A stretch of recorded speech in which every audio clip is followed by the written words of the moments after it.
ओम नमो भगवते वासुदेवाय। आप सभी का हमारे YouTube चैनल पर हार्दिक स्वागत है।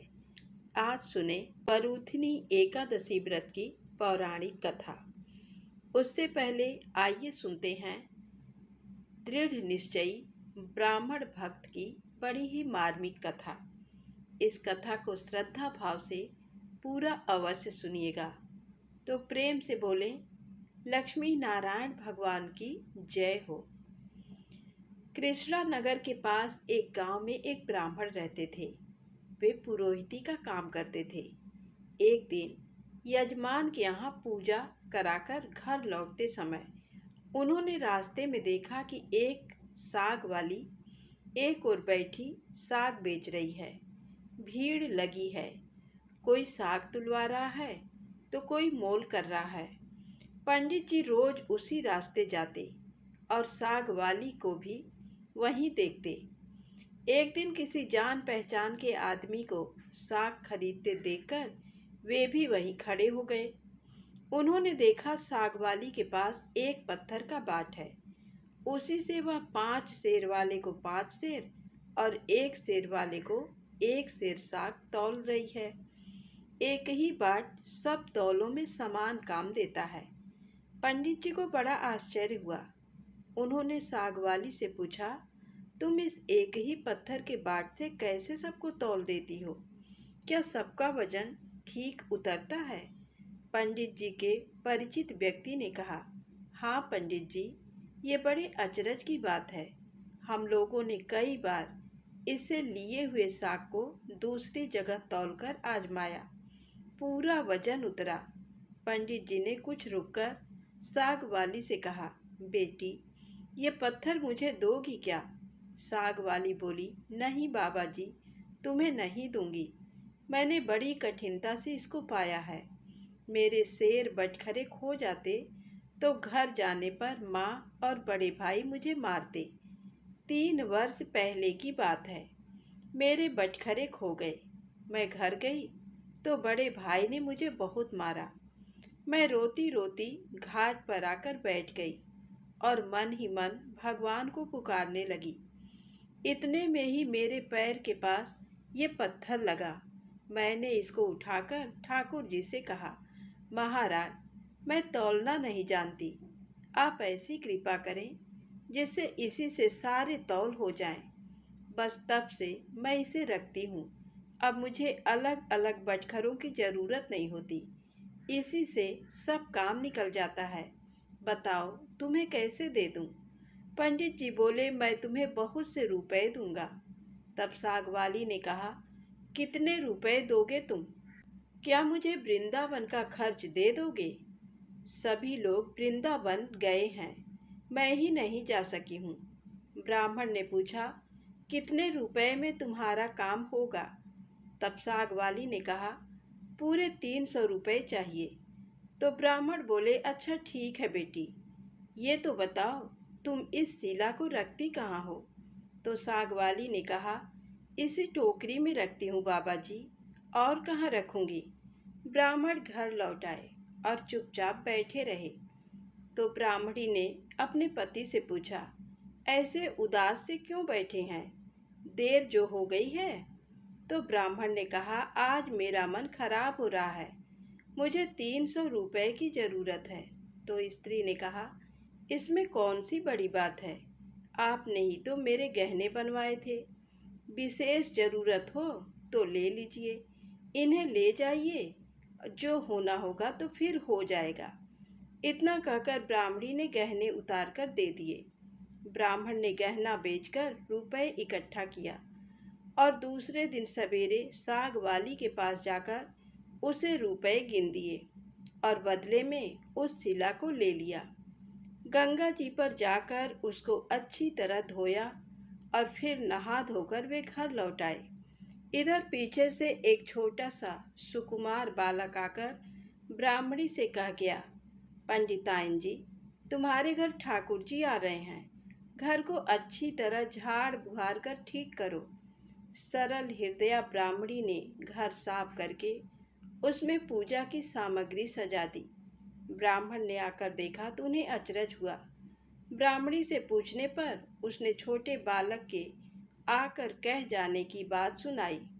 यह सुनकर पंडित जी को और भी आश्चर्य हुआ। पंडित जी ने शीला को सिंहासन पर पधराकर उसकी पूजा की, फिर उसे ऊपर आले में पधरा दिया। रात को सपने में भगवान ने कहा, तू मुझे जल्दी से लौटा आ, नहीं तो तेरा भला नहीं होगा, सर्वनाश हो जाएगा। ब्राह्मण ने कहा, जो कुछ भी हो, मैं तुमको लौटाऊंगा नहीं। ब्राह्मण घर में जो कुछ भी पत्र पुष्प मिलता उसी से पूजा करने लगा। 2-4 दिनों बाद स्वप्न में फिर कहा, मुझे फेंका, नहीं तो तेरा लड़का मर जाएगा। ब्राह्मण ने कहा, मर जाने दो, तुम्हें फेंकूंगा नहीं। महीना पूरा बीतने भी नहीं पाया था कि ब्राह्मण का एकमात्र पुत्र मर गया। कुछ दिनों बाद फिर स्वप्न हुआ, अब भी मुझे वापस दे आ, नहीं तो तेरी लड़की मर जाएगी। दृढ़ निश्चयी ब्राह्मण ने पहले वाला ही जवाब दिया। कुछ दिनों के पश्चात लड़की भी मर गई। फिर से स्वप्न में कहा कि अब की बार तेरी स्त्री मर जाएगी। ब्राह्मण ने इसका भी वही उत्तर दिया। अब स्त्री भी मर गई। इतने पर भी ब्राह्मण अटल रहा।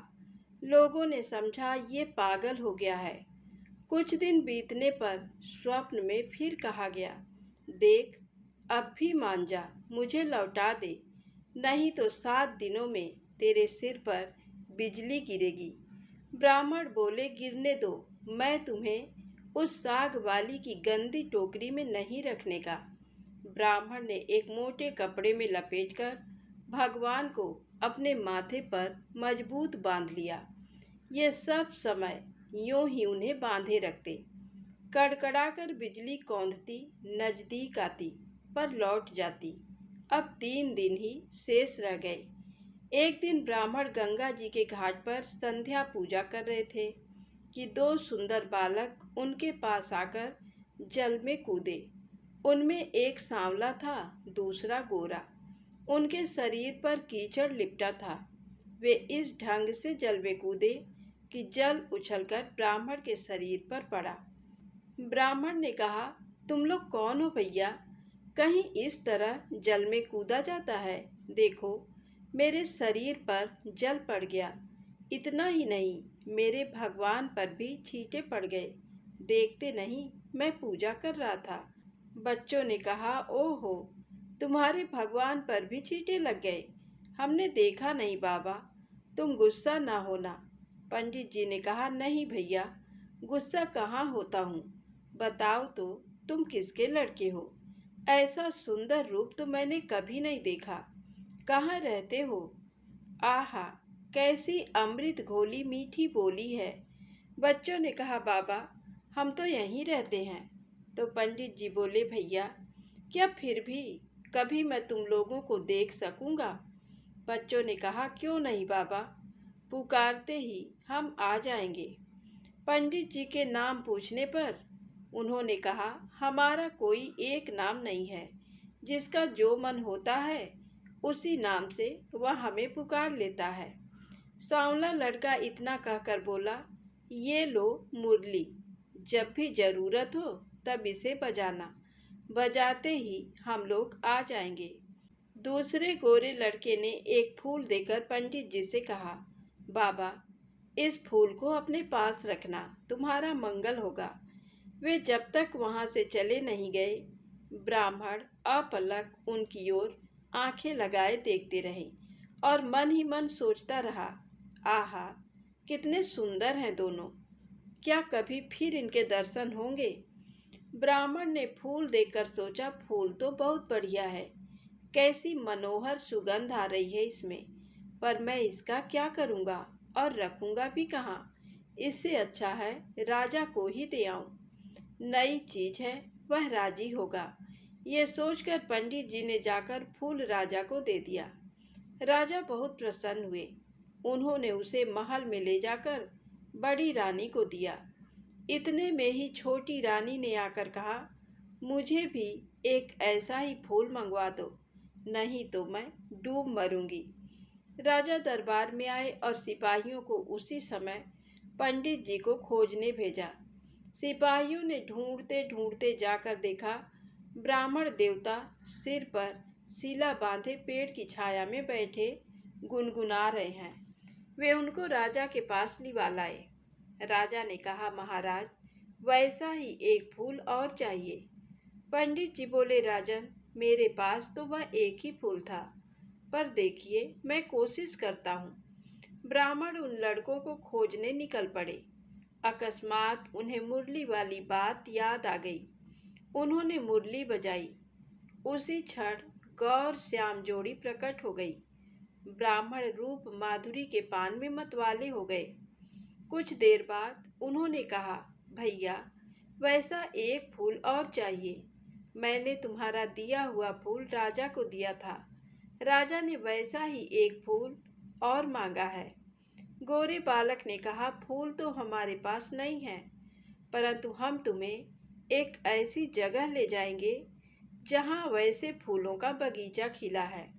तुम आंखें बंद करो। ब्राह्मण ने आंखें मूंद ली।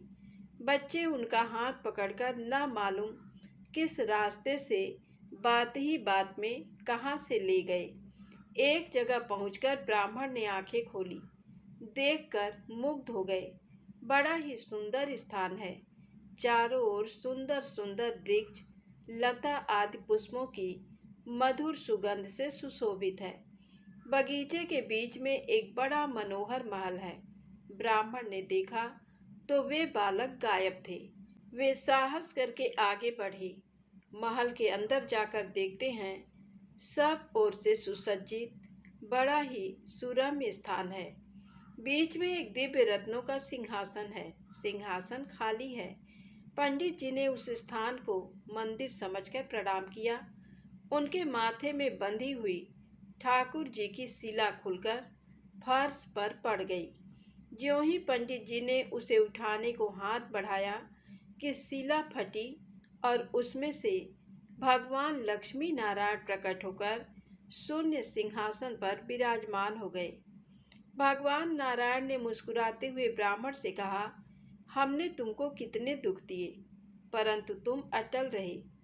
दुख पाने पर भी तुमने हमें छोड़ा नहीं, पकड़े ही रहे। इसी से तुम्हें हम सशरीर यहाँ ले आए हैं। जो भी भक्त स्त्री, पुत्र, घर, गुरुजन, प्राण, धन, इहलोक और परलोक सबको छोड़कर हमारी शरण में आ गए हैं, भला उन्हें हम कैसे छोड़ सकते हैं। इधर देखो, ये खड़ी है तुम्हारी सहधर्मिणी, तुम्हारी कन्या और तुम्हारा पुत्र। ये भी मुझे प्रणाम कर रहे हैं। तुम सबको मेरी प्राप्ति हो गई। तुम्हारी एक की दृढ़ता से सारा परिवार मुक्त हो गया। तो प्रेम से बोले, लक्ष्मी नारायण भगवान की जय हो। अब आइए सुने बैसाख स्नान और बैसाख द्वादशी के पुण्य से एक कुतिया के उद्धार की कथा। प्राचीन काल में कश्मीर देश में देवव्रत नामक एक ब्राह्मण थे। उनके सुंदर रूप वाली एक कन्या थी जो मालिनी के नाम से प्रसिद्ध थी। ब्राह्मण ने उस कन्या का विवाह सत्यशील नामक बुद्धिमान द्विज के साथ कर दिया। मालिनी कुमार्ग पर चलने वाली पुंसचली होकर स्वच्छंदता पूर्वक इधर उधर रहने लगी। वह केवल आभूषण धारण करने के लिए पति का जीवन चाहती थी। उसकी हितैषणी नहीं थी। उसके घर में काम काज करने के बहाने उपपति रहा करता था। वे जाति के मनुष्य जार के रूप में उसके यहाँ ठहरते थे। वह कभी पति की आज्ञा का पालन करने में तत्पर नहीं हुई। इसी दोष से उसके सब अंगों में कीड़े पड़ गए, जो काल अंतक और यम की भांति उसकी हड्डियों को भी छेदे डालते थे। उन कीड़ों से उसकी नाक, जिह्वा और कानों का उच्छेद हो गया। स्तन तथा अंगुलियां गल गईं। उसमें पंगुता भी आ गई। इन सब क्लेशों से मृत्यु को प्राप्त होकर वह नरक की यातनाएं भोगने लगी। 1,50,000 वर्षों तक वह तांबे के भांड में रखकर जलाई गई। 100 बार उसे कुत्ते की योनि में जन्म लेना पड़ा। तत्पश्चात सौबीर देश में पद्म बंधु नामक ब्राह्मण के घर में वह अनेक दुखों से घिरी हुई कुतिया हुई। उस समय भी उसके कान, नाक, पूंछ और पैर कटे हुए थे। उसके सिर में कीड़े पड़ गए थे और योनि में भी कीड़े भरे रहते थे। राजन, इस प्रकार 30 वर्ष बीत गए। एक दिन बैसाख के शुक्ल पक्ष की द्वादशी तिथि को पद्म बंधु का पुत्र नदी में स्नान करके पवित्र हो भीगे वस्त्र से घर आया। उसने तुलसी की बेदी के पास जाकर अपने पैर धोए। दैव योग से वह कुतिया बेदी के नीचे सोई हुई थी। सूर्योदय से पहले का समय था। ब्राह्मण कुमार के चरणोदक से वह नहा गई और तत्काल उसके सारे पाप नष्ट हो गए। फिर तो उसी क्षण उसे अपने पूर्व जन्मों का स्मरण हो आया। पहले के कर्मों को याद आने से वह कुतिया तपस्वी के पास आकर दीनता पूर्वक पुकारने लगी, हे मुने, आप हमारी रक्षा करें। उसने पद्म बंधु मुनि के पुत्र से अपने पूर्व जन्म के दुराचार पूर्ण वृत्तांत सुनाए और ये भी कहा, ब्राह्मण, जो कोई भी दूसरी युवती पति के ऊपर वशीकरण का प्रयोग करती है, वह दुराचारिणी मेरी ही तरह तांबे के पात्र में पकाई जाती है। पति स्वामी है, पति गुरु है और पति उत्तम देवता है। साध्वी स्त्री उस पति का अपराध करके कैसे सुख पा सकती है? पति का अपराध करने वाली स्त्री सैकड़ों बार तिर्यक योनि यानी पशु पक्षियों की योनि में और अरबों बार कीड़े की योनि में जन्म लेती है। इसलिए स्त्रियों को सदैव अपने पति की आज्ञा पालन करनी चाहिए। ब्राह्मण, आज मैं आपकी दृष्टि के सम्मुख आई हूँ। यदि आप मेरा उद्धार नहीं करेंगे तो मुझे पुनः इसी यातनापूर्ण घृणित योनि का दर्शन करना पड़ेगा। अतः विप्रवर, मुझ पापाचारिणी को बैसाख शुक्ल पक्ष में अपना पुण्य प्रदान करके उबार लीजिए। आपने जो पुण्य की वृद्धि करने वाली द्वादशी की है, उसमें स्नान, दान और अन्न भोजन कराने से जो पुण्य हुआ है, उससे मुझ दुराचारिणी का भी उद्धार हो जाएगा। महाभाग दीन वत्सल, मुझ दुखिया के प्रति दया कीजिए। आपके स्वामी जगदीश्वर जनार्दन दीनों के रक्षक हैं। उनके भक्त भी उन्हीं के समान होते हैं। दीन वत्सल, मैं आपके दरवाजे पर रहने वाली कुतिया हूँ। मुझ दीना के प्रति दया कीजिए, मेरा उद्धार कीजिए। अंत में मैं आप द्विजेंद्र को नमस्कार करती हूँ। उसका वचन सुनकर मुनि के पुत्र ने कहा, कुतिया, सब प्राणी अपने किए हुए कर्मों के ही सुख दुख रूप फल भोगते हैं।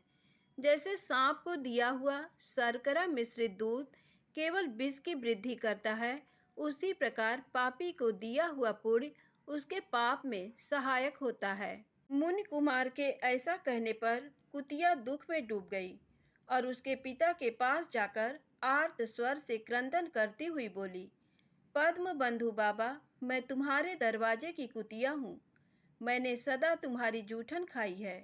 मेरी रक्षा करो, मुझे बचाओ। गृहस्थ महात्मा के घर पर जो पालतू जीव रहते हैं, उनका उद्धार करना चाहिए। ये वेद वेताओं का मत है। चांडाल, कौवे, कुत्ते ये प्रतिदिन गृहस्थों के दिए हुए टुकड़े खाते हैं, अतः वो दया के पात्र हैं। जो अपने ही पाले हुए रोग आदि से ग्रस्त एवं असमर्थ प्राणी का उद्धार नहीं करता, वह नरक में पड़ता है। ये विद्वानों का मत है। संसार की सृष्टि करने वाले भगवान विष्णु एक को कर्ता बनाकर स्वयं ही पत्नी, पुत्र आदि के ब्याज से समस्त जंतुओं का पालन करते हैं। अतः अपने पोष्य वर्ग की रक्षा करनी चाहिए। ये भगवान की आज्ञा है। दयालु होने के कारण आप मेरा उद्धार कीजिए। दुख से आतुर हुई कुतिया की ये बात सुनकर घर में बैठा हुआ मुनिपुत्र तुरंत घर से बाहर निकला। इसी समय दया निधान पद्म बंधु ने कुतिया से पूछा, ये क्या वृत्तांत है? तब पुत्र ने सब समाचार कह सुनाया। उसे सुनकर पद्म बंधु बोले, बेटा, तुमने कुतिया से ऐसा वचन क्यों कहा? साधु पुरुषों के मुंह से ऐसी बात नहीं निकलती। वत्स, देखो तो सब लोग दूसरों का उपकार करने के लिए उद्यत रहते हैं। चंद्रमा, सूर्य, वायु, रात्रि, अग्नि, जल, चंदन, वृक्ष और साधु पुरुष सदा दूसरों की भलाई में लगे रहते हैं। दैत्यों को महाबली जानकर महर्षि दधीचि ने देवताओं का उपकार करने के लिए दयापूर्वक उन्हें अपने शरीर की हड्डी दे दी थी।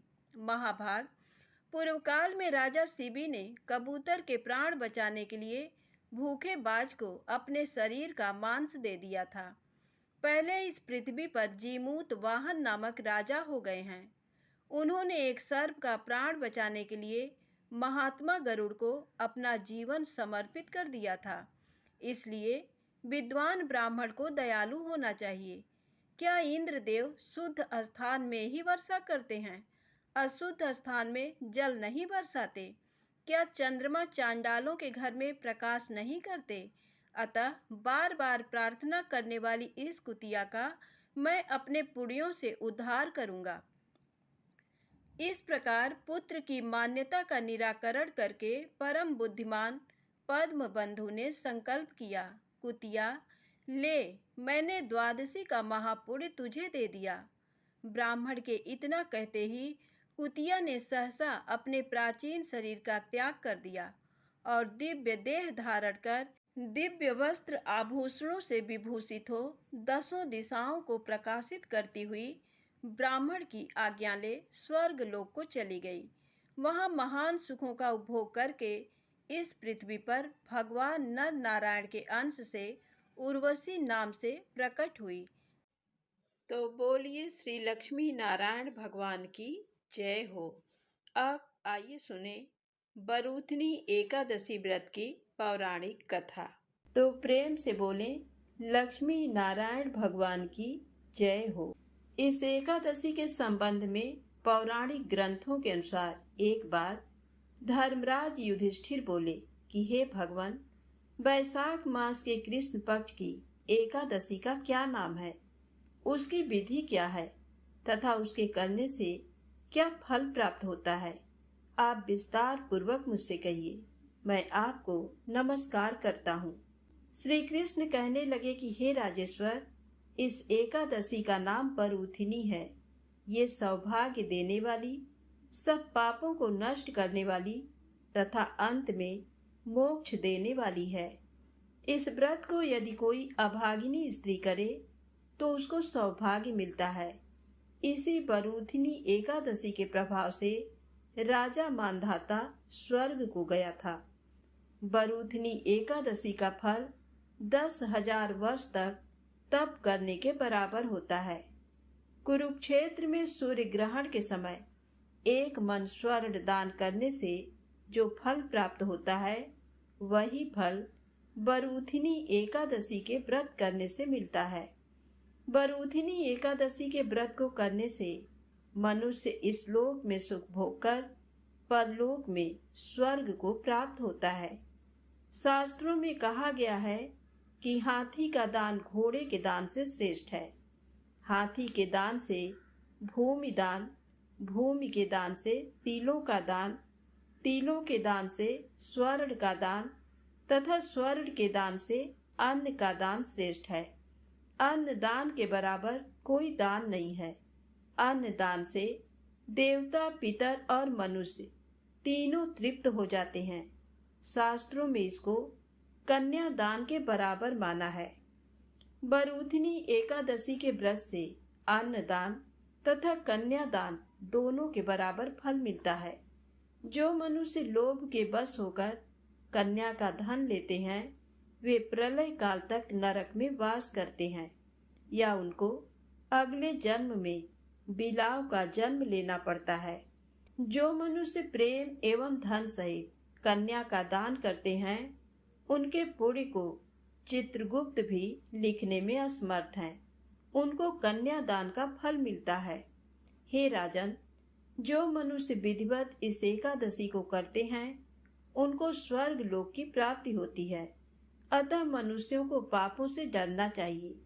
इसका फल गंगा स्नान के फल से भी अधिक है।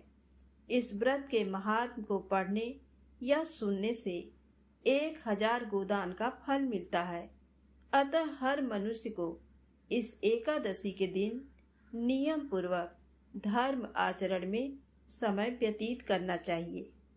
श्री कृष्ण कहने लगे, हे राजेश्वर, इस एकादशी व्रत की कथा कहता हूँ, तुम ध्यान पूर्वक सुनो। प्राचीन काल में नर्मदा नदी के तट पर मांधाता नामक राजा राज्य करता था। वह अत्यंत दानशील तथा तपस्वी था। एक दिन जब वह जंगल में तपस्या कर रहा था, तभी न जाने कहां से एक जंगली भालू आया और राजा का पैर चबाने लगा। राजा पूर्ववत अपनी तपस्या में लीन रहा। कुछ देर बाद पैर चबाते चबाते भालू राजा को घसीटकर पास के जंगल में ले गया। राजा बहुत घबराया, मगर तापस धर्म अनुकूल उसने क्रोध और हिंसा न करके भगवान विष्णु से प्रार्थना की। करुण भाव से भगवान विष्णु को पुकारा। उसकी पुकार सुनकर भगवान श्रीहरि विष्णु प्रकट हुए और उन्होंने चक्र से भालू को मार डाला। राजा का पैर भालू पहले ही खा चुका था। इससे राजा बहुत ही शोकाकुल हुआ। उसे दुखी देखकर भगवान विष्णु बोले, हे वत्स, शोक मत करो। तुम मथुरा जाओ और बरूथनी एकादशी का व्रत रखकर मेरी वराह अवतार मूर्ति की पूजा करो। उसके प्रभाव से पुनः सुदृढ़ अंगों वाले हो जाओगे। इस भालू ने तुम्हें जो काटा है, ये तुम्हारे पूर्व जन्म का अपराध था। भगवान की आज्ञा मानकर राजा मांधाता ने मथुरा जाकर श्रद्धा पूर्वक बरूथिनी एकादशी का व्रत किया। इसके प्रभाव से राजा शीघ्र ही पुनः सुंदर और संपूर्ण अंगों वाला हो गया। इसी एकादशी के प्रभाव से राजा मांधाता स्वर्ग गया था। जो भी व्यक्ति भय से पीड़ित हैं, उसे बरूथनी एकादशी का व्रत रखकर भगवान विष्णु का स्मरण करना चाहिए। इस व्रत को करने से समस्त पापों का नाश होकर मोक्ष मिलता है। साथ ही इस एकादशी व्रत महात्म की कथा को पढ़ने या सुनने मात्र से 1000 गोदान का फल मिलता है।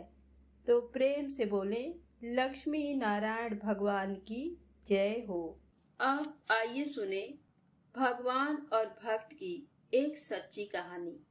इस कहानी को पूरा अवश्य सुनिएगा। द्वारकापुरी के समीप ही डाकौर नाम का एक गांव है। वहां श्री रामदास जी नाम के एक भक्त रहते थे। वे प्रति एकादशी को द्वारका में जाकर श्री रणछोड़ जी के मंदिर में जागरण कीर्तन करते थे। जब उनका शरीर वृद्ध हो गया, तब भगवान ने आज्ञा दी कि अब एकादशी की रात का जागरण घर पर ही कर लिया करो।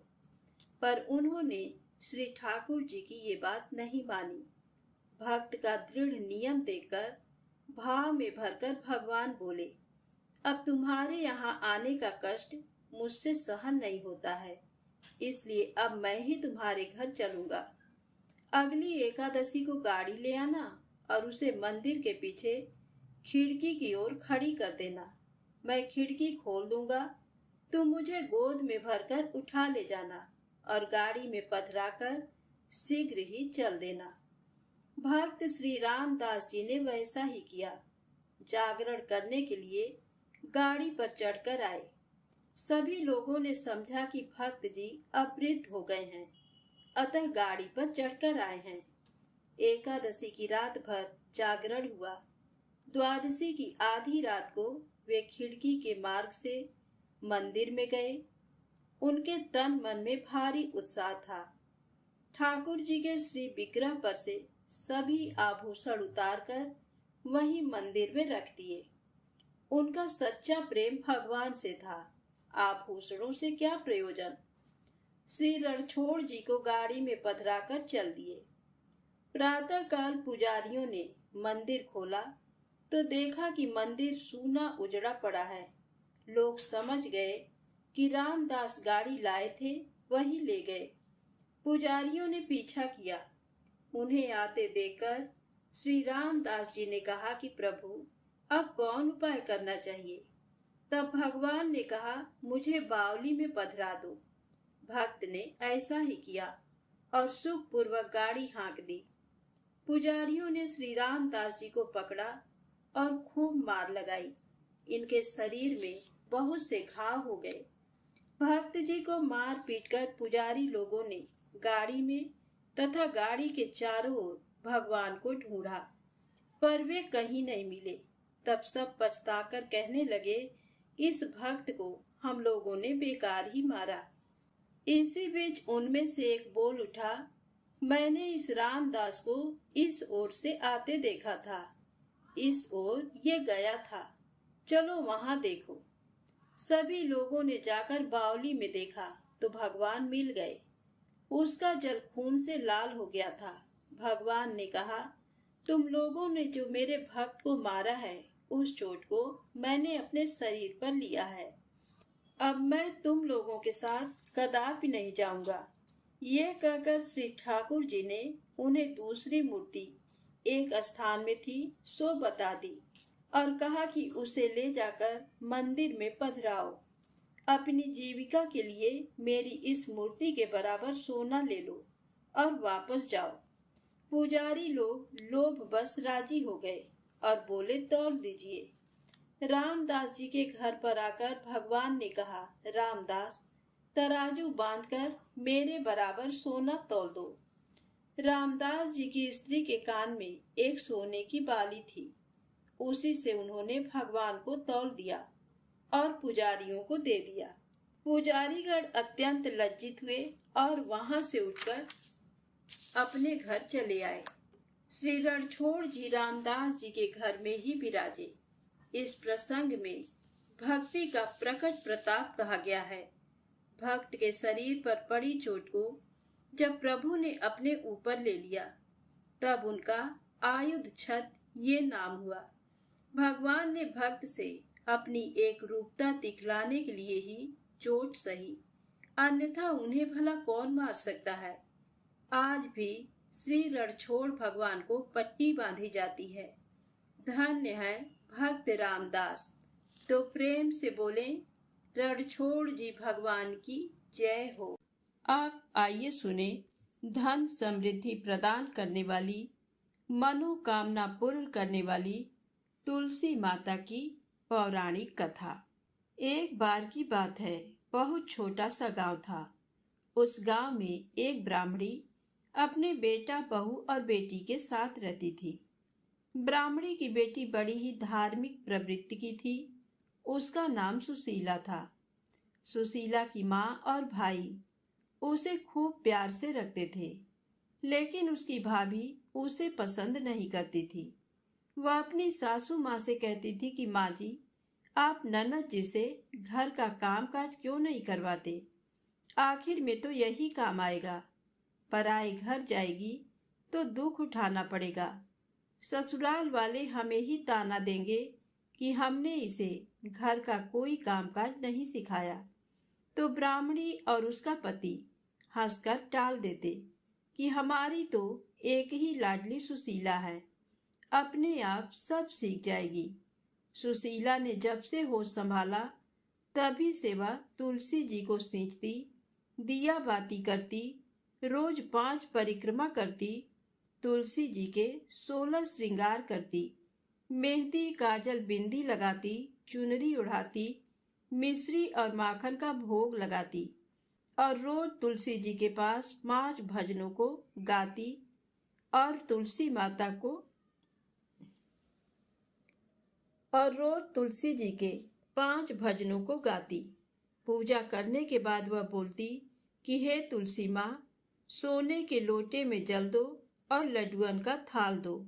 तो ऐसा कहते ही दोनों चीजें उसके सामने आ जाती। सुशीला उन्हें ले जाकर अपनी माँ को दे देती, जिससे उनके घर में कभी भी अन्न धन की कमी नहीं हुई। समय बड़ा खुशी खुशी बीत रहा था। जब सुशीला विवाह लायक हुई तो ब्राह्मणी ने अपने बेटे से कहा कि बेटा, तेरी बहन विवाह लायक हो गई है, इसके लिए अच्छा घर बर तलाश करो ताकि हम सुशीला का धूमधाम से विवाह कर सके। तभी सुशीला की भाभी बीच में ही बोली कि माँ जी, मेरी तो एक ही लाडली ननद है, इसके लिए तो घर भर मैं ही ढूंढूंगी। मेरी कौन सी दो चार नंदे हैं, अपनी ननद के नेक चार तो मैं ही करूंगी। इसके लिए अच्छा पति लाऊंगी। पति और सास ने कहा कि जैसा तुम ठीक समझो वैसा करो। तब भाभी अपने मन ही मन सोचने लगी कि अब आया ऊंट पहाड़ के नीचे, अब मैं अपनी मन की निकाल लूंगी। वर्षों से वह अपनी ननद से खार खाए बैठी थी, तो उसने मन ही मन सोचा कि इसके लिए ऐसा गरीब वर ढूंढूंगी ताकि मेरी सास और मेरे पति को सबक मिल सके। तब भाभी ने एक गरीब से गरीब घर में सुशीला का रिश्ता तय कर दिया। तब ब्राह्मणी ने और उसके बेटे ने सुशीला का धूमधाम से विवाह कर दिया। जब सुशीला विवाह होकर ससुराल में पहुंची तो कोई वहां मंगल गीत गाने वाली महिलाएं नहीं थी। किसी ने उसका आवभगत नहीं किया। ससुराल में केवल उसकी विधवा सासू और एक कुंवारी ननद थी। रात्रि में सुशीला ने दाल रोटी खाई और सो गई। सुबह रोज की तरह वह जल्दी उठी। स्नान आदि करके सुशीला अपनी सासू माँ के पास आई और पूछने लगी कि माँ जी, मेरा तो नित्य का नियम है कि मैं तुलसी जी की पूजा करती हूँ, तभी मैं अन्न जल ग्रहण करती हूँ। माँ जी, हमारे घर में तुलसी जी का पौधा कहाँ है? तो सास बोली कि बहू, हमारे घर में तो तुलसी का पौधा ही नहीं है। ऐसा करो, तुम अपनी ननद को साथ लेकर पड़ोस में चली जाओ, वहां तुलसी का पौधा है, तुम वहां जाकर पूजा कर आओ। तब सुशीला अपनी छोटी ननद को साथ लेकर पड़ोस में तुलसी जी की पूजा करने चली गई। सुशीला ने वहां तुलसी जी की पूजा करी। हमेशा की तरह पूजा करने के बाद वह बोली कि हे तुलसी माँ, सोने के लोटे में जल दो और लड्डुअन का थाल दो। उसी समय दोनों चीजें उसके सामने आ गईं। सुशीला ने दोनों सामान पड़ोसन को पांव छूकर दे दिया। पड़ोसन धन और लड्डू पाकर बहुत खुश हुई। पड़ोसन ने सुशीला से कहा कि बहू, तुम तो रोज तुलसी जी की पूजा करने आ जाया करो। पड़ोसन को धन का लालच आ गया। जैसे ही सुशीला अपनी ननद के साथ घर आई तो ननद ने अपनी माँ को सारी बात बता दी। सास ये सुनते ही लाल पीली हो गई कि सोने का लोटा और लड्डुअन का थाल पड़ोसन को दे दिया। अब देखती हूँ कल कैसे पड़ोस में पूजा करने जाती है। दूसरे दिन सुबह जब सुशीला पूजा की थाली लेकर पड़ोस में तुलसी पूजा करने जाने लगी तो सास ने मना कर दिया। सास बोली कि बहू, कोई जरूरत नहीं रोज रोज दूसरों के घर पूजा करने जाने की। बहू, तेरे मायके के रीति रिवाज यहाँ नहीं चलेंगे। चलो चुपचाप से घर के काम काज में लग जाओ। सुशीला अपनी सास से कुछ नहीं बोली। उसने घर के चूल्हे चौके का सारा काम किया, भोजन बनाया, सबको भोजन खिलाया, लेकिन उसने स्वयं अन्न जल ग्रहण नहीं किया, क्योंकि उसका नित्य का नियम था। वह तुलसी जी की पूजा करने के बाद ही अन्न जल ग्रहण करती थी। इस तरह 4-5 दिन निकल गए। तब एक रात्रि को स्वप्न में तुलसी माता ने सुशीला को दर्शन देकर कहा कि हे बेटी, उठो, क्यों भूखी प्यासी हो? बेटी, तुम आजकल मेरी पूजा भी नहीं करती हो, ना ही तुम मुझे जल से सींचती हो, ना घी का दीपक जलाती हो, और ना ही तुम मीठे मीठे मुझे भजन सुनाती हो। तो स्वप्न में ही सुशीला बोली कि हे तुलसी माँ, मेरे ससुराल में तुलसी का पौधा ही नहीं है। पड़ोस में मुझे सासू माँ जाने नहीं देती। तब तुलसी माँ बोली कि बेटी, मैंने तेरे घर के आंगन में अपना वास बना लिया है, तुम अब रोज मेरी पूजा किया करो। ऐसा कहकर तुलसी माँ अंतर ध्यान हो गई। सुबह जब सुशीला सोकर उठी तो उसे रात के स्वप्न वाली बात याद आई। सुशीला भागी भागी आंगन में देखने गई तो वहां तुलसी का पौधा दूर तक फैला हुआ था, जिसकी हर लड़ी में सोने हीरे मोती जड़े थे। सुशीला देखकर बहुत खुश हुई। उसने पहले स्नान किया, पूजा की थाली जमाई और फिर उसने तुलसी माँ को जड़ से सींचा, घी का दीपक जलाया, रोली मोली चावल रक्षा बांधा, मेहंदी काजल बिंदी लगाई, चुंदड़ी उड़ाई और बोली कि हे माँ तुलसी, सोने के लोटे में जल दो, लड्डुअन का थाल दो। ऐसा कहते ही दोनों चीजें उसके सामने आ गई। सुशीला ने दोनों सामान जाकर अपनी सास को पांव छूकर दे दिया। सास और ननद आश्चर्य में पड़ गई कि ये सब कहाँ से आया। सुशीला ने उन्हें पूरी बात बताई। सासू ननद भागी भागी घर के आंगन में देखने आई तो तुलसी का पौधा धन से लड़ जड़ हो रहा था। सास और ननद ने सुशीला के पांव पकड़ लिए। सुशीला ने कहा कि माँ जी, ननद जी, आप मेरे पांव मत पड़िए, उल्टी गंगा नहीं बहती, मैं आपके पांव लगूं। आप तुलसी माँ के पांव पड़िए। अब सास और ननद भी अपनी बहू के साथ तुलसी जी की पूजा करने लगी। कुछ ही समय में वे बहुत अमीर हो गए और कुछ ही महीनों में उनके घर में धन दौलत नौकर चाकर महल नुमा मकान हो गया। हाथी घोड़ा ऊंट बंगला मोटर गाड़ी जेवर सब हो गए। वे अमीर लोगों की श्रेणी में गिने जाने लगे। जब पहली राखी आई तो भाभी का मन हुआ कि इस राखी पर ननद के ससुराल जाकर देखना चाहिए कि उसके क्या हाल हैं। जरूर ससुराल में फटे पुराने पहन रही होगी, सूखे टिक्कड़ खाती होगी। तब भाभी अपने पति के साथ सुशीला के घर राखी बंधवाने पहुंचे तो सुशीला के ठाट बाट देखकर भाई को बहुत खुशी हुई, लेकिन भाभी की आंखें चकराने लगीं। उसे तो चक्कर आने लगे। सुशीला अपने भाई भाभी से मिलकर बहुत खुश हुई। हे तुलसी माता, जैसे आपने सुशीला की पग पग पर मदद करी, वैसी सबकी करना। कहानी कहने वाले की, सुनने वाले की और हुंकारा भरने वाली की। तो प्रेम से बोले तुलसी माता की जय हो। अब आइए मनोकामनाएं पूर्ति करने वाली एकादशी माता की कथा को सुनते हैं। एकादशी माता की कथा को सुने बिना व्रत पूर्ण नहीं माना जाता है। तो प्रेम से बोले एकादशी माता की जय हो। एक बूढ़ी माँ ने एक बार एकादशी का व्रत रखा। बड़े ही भाव भक्ति से पूजा अर्चना की। उन्हें वृद्धावस्था में क्या बाधा थी। वे तो अपने पुत्र पौत्रों की सुख सुविधा के लिए व्रत रखने लगी। वे दिन भर तो जरा कठोर मन करके अपनी प्यास को रोके रही। दिन में पूजा पाठ किया, कथा सुनी और पंडित जी को मिट्टी के पात्र में भरकर पानी और ऋतु फल दान में दिए। दोना भर भर के पूरा शक्कर वितरण किया। उन्हें गर्मी के कारण बहुत बेचैनी हो रही थी। इस कारण से बड़ी देर तक पानी में पड़ी रहीं और पानी के कुल्ला करती रहीं, मुंह धोती रहीं। तब कहीं थोड़ा बहुत धैर्य बंध पाया। धूप तो तेज पड़ ही रही थी, इस कारण बार बार मुंह सूख रहा था। बूढ़ी माँ बहुत बेचैन हो रही थी। एक बुढ़ापा और दूसरा ये भयंकर गर्मी। वृद्धावस्था की स्थिति तो कुछ दूसरी ही प्रकार की होती है। जैसे तैसे रो धो के दिन कट पाया। अब पहाड़ सी रात सामने थी। उसका कटना बड़ा ही कठिन दिखाई दे रहा था।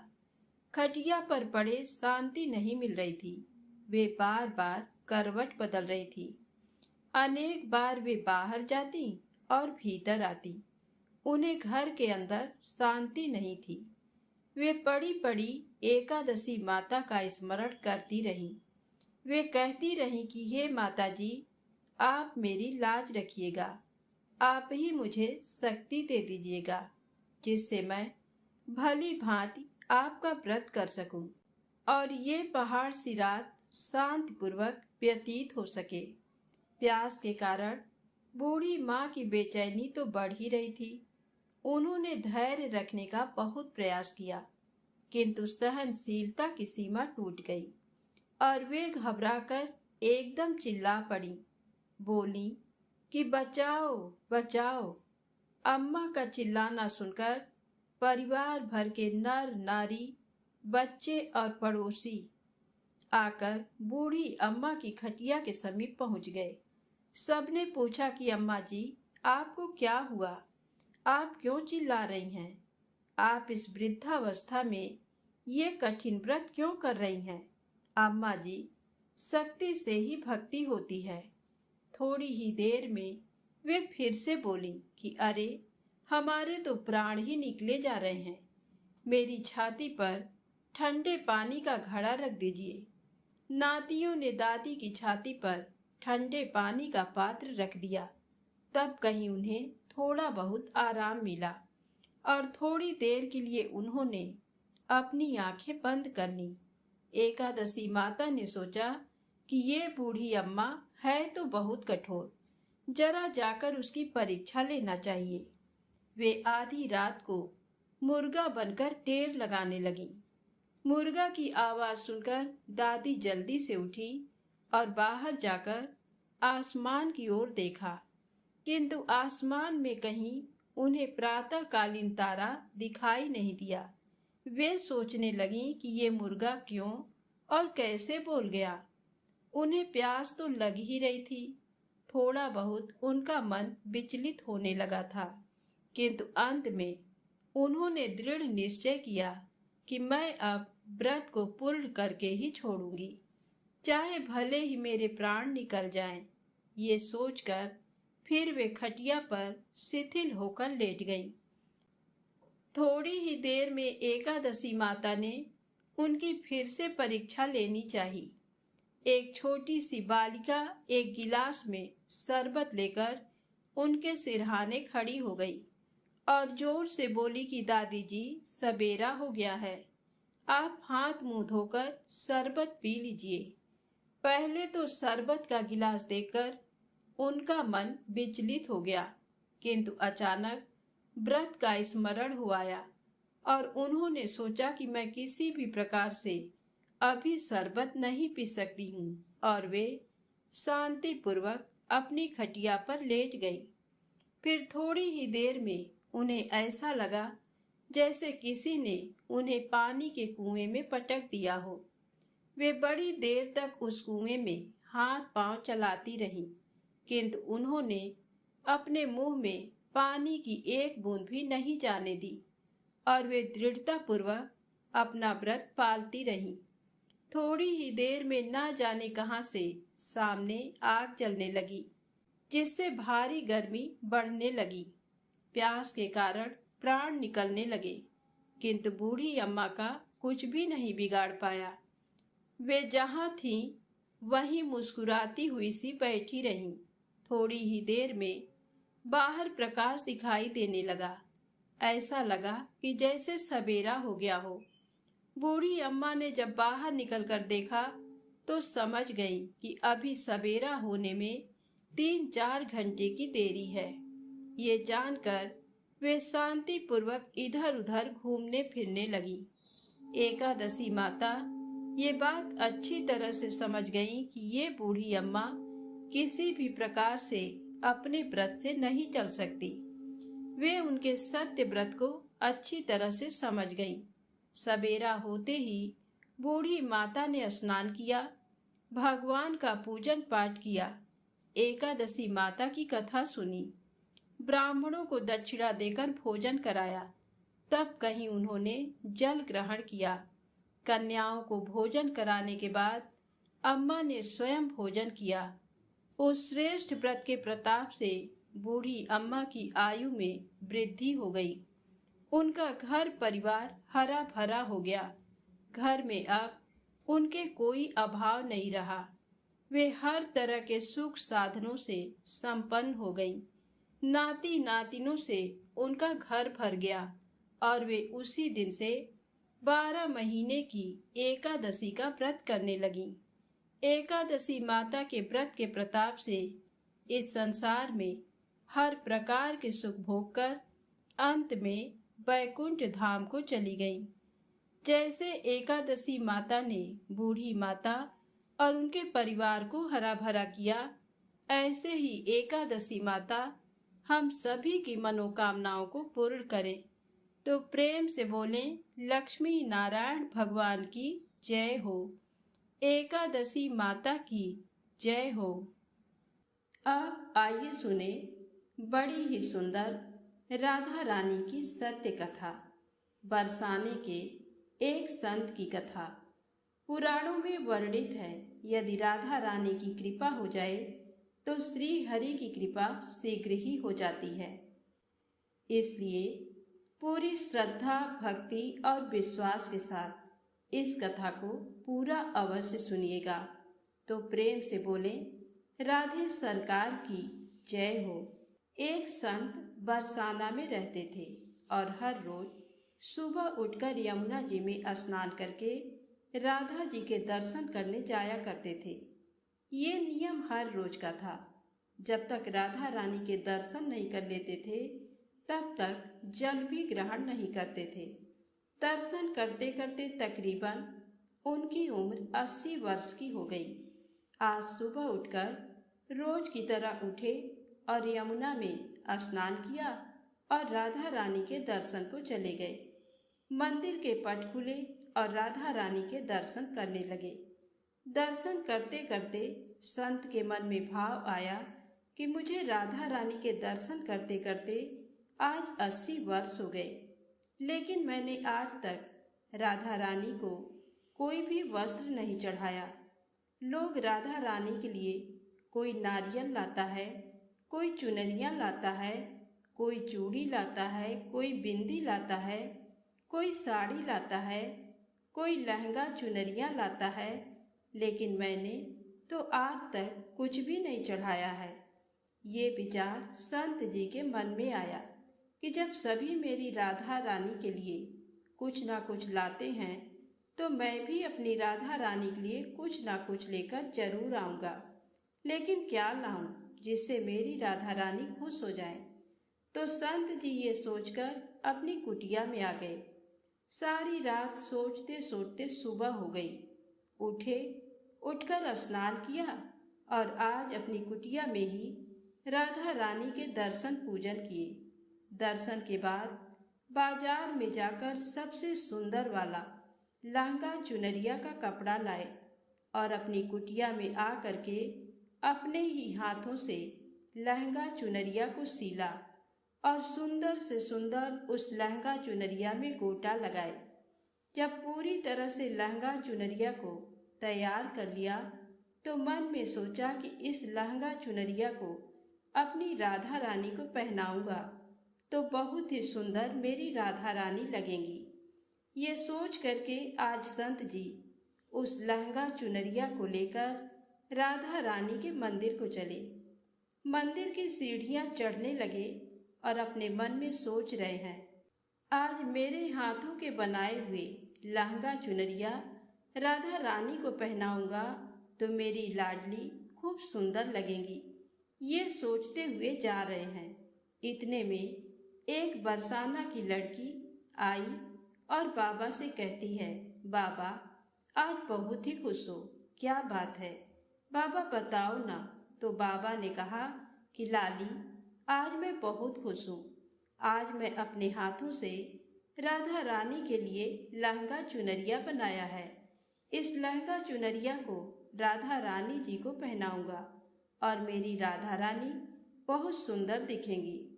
उस लाली ने कहा, बाबा मुझे भी दिखाओ ना, आपने लहंगा चुनरिया कैसी बनाई है। लहंगा चुनरिया को देखकर वो लड़की बोली, अरे बाबा राधा रानी के पास तो बहुत सारी पोशाक हैं, तो ये मुझे दे दो ना। तो महात्मा बोले कि बेटी तुमको मैं दूसरी बाजार से सिलवा दूंगा, ये तो मैं अपने हाथ से बनाकर राधा रानी के लिए लेकर जा रहा हूँ, तुमको और कोई दूसरा दिलवा दूंगा। लेकिन उस छोटी सी बालिका ने उस महात्मा का दुपट्टा पकड़ लिया, बाबा ये मुझे दे दो। पर संत भी जिद करने लगे कि दूसरी दिलवाऊंगा, ये नहीं दूंगा। लेकिन वो बच्ची भी इतनी तेज थी कि संत के हाथ से छुड़ा लहंगा चुनरिया को छीनकर भाग गई। अब तो बाबा को बहुत ही दुख लगा कि मैंने आज तक राधा रानी को कुछ नहीं चढ़ाया, लेकिन जब लेकर आया तो लाली लेकर भाग गई। मेरा तो जीवन ही खराब है, अब क्या करूँगा? ये सोचकर संत उसी सीढ़ियों में बैठ कर के रोने लगे। इतने में कुछ संत वहां आए और पूछा, क्या बात है बाबा, आप क्यों रो रहे हैं? तो बाबा ने उन संतों को पूरी बात बताई। संतों ने बाबा को समझाया और कहा कि आप दुखी मत हो, कल दूसरी लहंगा चुनरिया बनाकर राधा रानी को पहना देना। चलो राधा रानी के दर्शन कर लेते हैं। इस प्रकार संतों ने बाबा को समझाया और राधा रानी के दर्शन को लेकर चले गए। रोना तो बंद हुआ, लेकिन मन खराब था, क्योंकि कामना पूरी नहीं हुई ना। तो अनमने मन से राधा रानी का दर्शन करने संत जा रहे थे और मन में ये ही सोच रहे हैं कि मुझे लगता है कि किशोरी जी की इच्छा नहीं थी, शायद राधा रानी मेरे हाथों से बनी पोशाक पहनना ही नहीं चाहती थी। ऐसा सोचकर बड़े दुखी होकर जा रहे हैं। मंदिर आकर राधा रानी के पट खुलने का इंतजार करने लगे। थोड़े ही देर बाद मंदिर के पट खुले तो संतों ने कहा, बाबा देखो तो आज हमारी राधा रानी बहुत ही सुंदर लग रही हैं। संतों की बात सुनकर के जैसे ही बाबा ने अपना सिर उठा करके देखा तो जो लहंगा चुनरिया बाबा ने अपने हाथों से बनाकर लाया था वही आज राधा रानी ने पहना था। बाबा बहुत ही खुश हो गए और राधा रानी से कहा, हे राधा रानी, आपको इतना भी सब्र नहीं रहा? आप मेरे हाथों से मंदिर की सीढ़ियों से ही लेकर भाग गई, ऐसा क्यों? सर्वेश्वरी श्री राधा रानी ने कहा कि बाबा, आपके भाव को देखकर मुझसे रहा नहीं गया, और ये केवल पोशाक नहीं है, इसमें आपका प्रेम है, इसलिए तो मैं खुद ही आकर के आपसे लहंगा चुनरिया छीनकर भाग गई थी। इतना सुनकर के बाबा भाव विभोर हो गए और बाबा ने उसी समय किशोरी जी का धन्यवाद किया। तो प्रेम से बोले, राधे सरकार की जय हो, श्री हरि विष्णु भगवान की जय हो। यदि आपको ये कथाएं अच्छी लगे तो कृपया लाइक अवश्य करें, चैनल को सब्सक्राइब करें, ज़्यादा से ज़्यादा शेयर करें। जय माता दी, जय भोलेनाथ।